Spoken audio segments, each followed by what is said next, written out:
Most people remember Vivian Vance as the funny and lovable Ethel from the classic TV show I Love Lucy. She made everyone laugh, and her chemistry with Lucille Ball was unforgettable. But behind that laughter, behind the bright lights and perfect makeup, was a woman who carried deep pain, struggles, and silent battles. Her real life was far from perfect. It was a story of strength, sadness, and silent endurance. Before we dive into video, please subscribe our channel. Vivian was born in 1909 in Kansas. Her childhood was not a happy one. She grew up in a strict household with many restrictions. Her mother did not support her acting dreams. Vivian felt unloved and unwanted at times. Acting was not just a passion for her, it was her escape.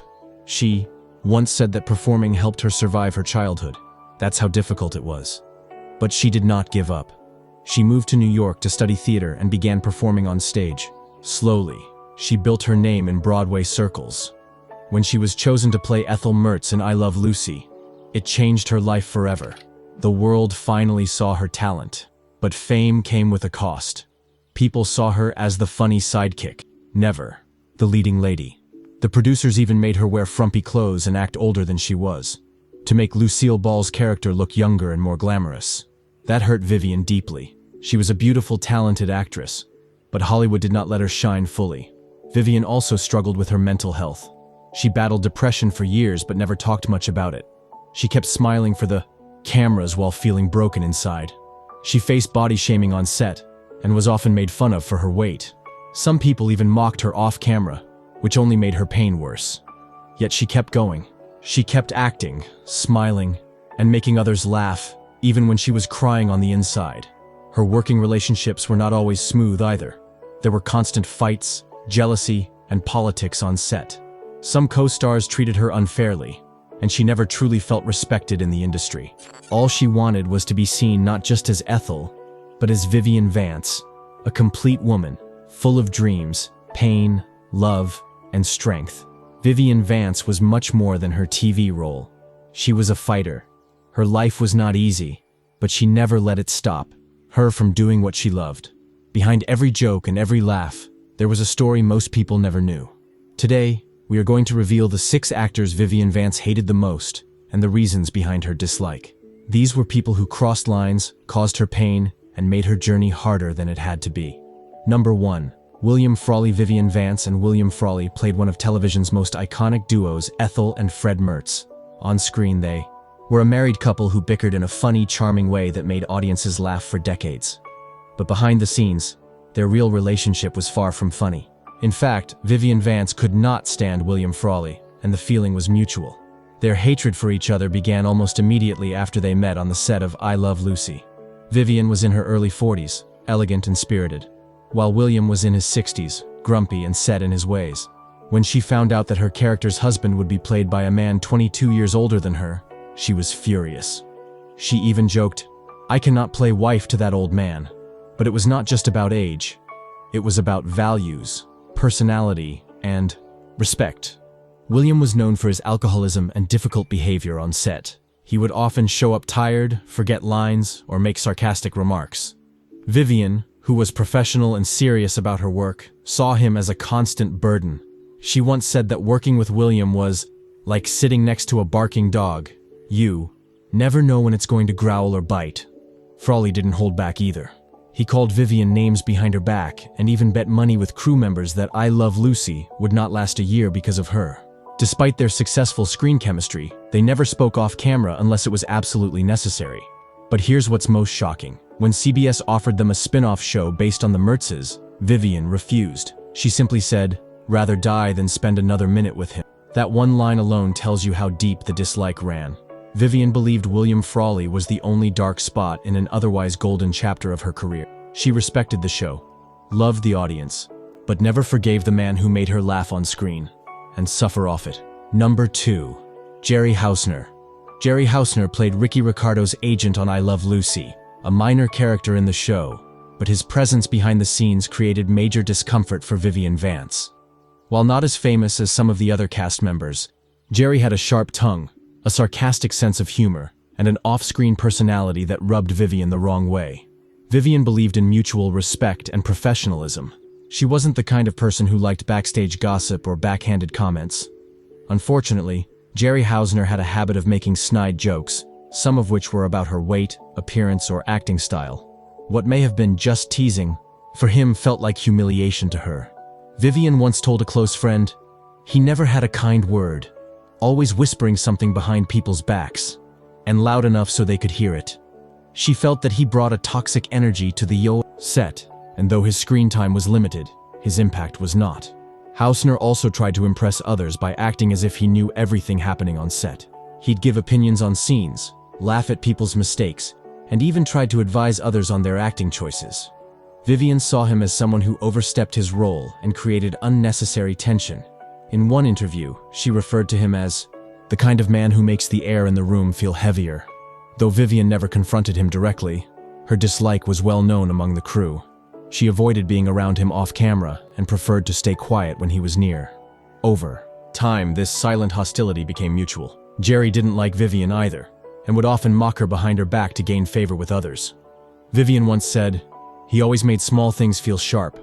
I don't know what he was trying to prove, but I wish he had done it somewhere else." Jerry Housener may have played a small role on the show, but in Vivian's heart, he left a big scar. One made not by actions on screen, but by constant disrespect off it. Number 3. Desi Arnaz. Desi Arnaz was more than just Ricky Ricardo on I Love Lucy. He was also the show's executive producer and co-founder of Desilu Productions. He had vision, charisma, and control. But, for Vivian Vance, working under Desi meant walking on a tightrope, constantly balancing her performance with his power. Their relationship wasn't marked by hate, but by deep frustration and silent battles over dignity, fairness, and respect. Desi was a businessman first.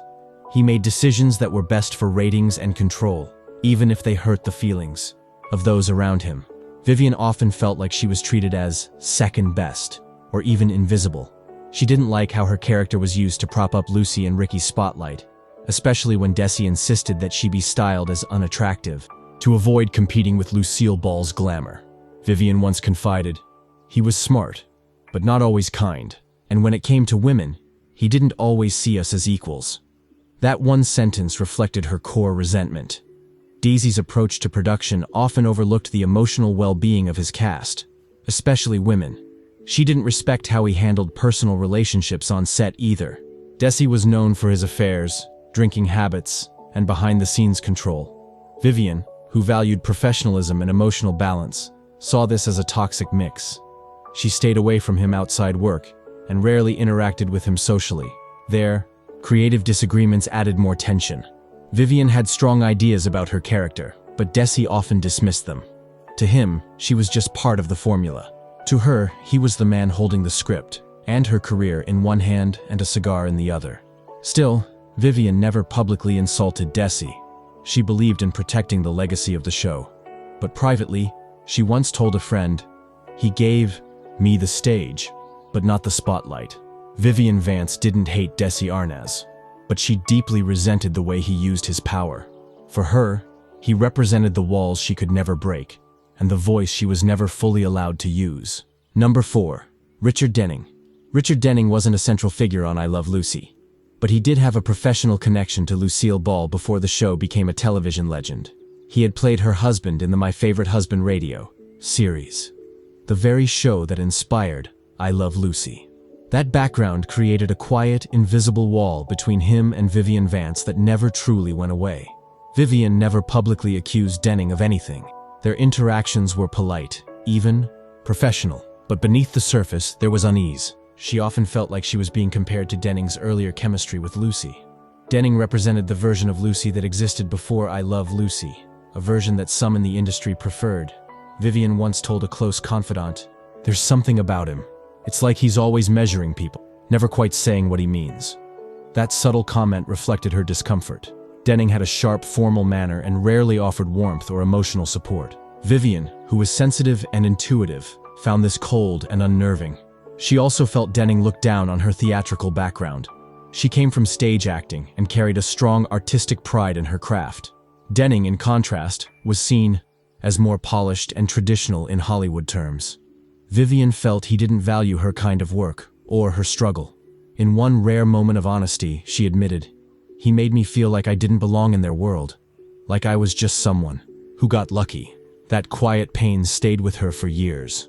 She never saw him as openly cruel, but she saw him as indifferent, and sometimes, indifference hurts more than insults.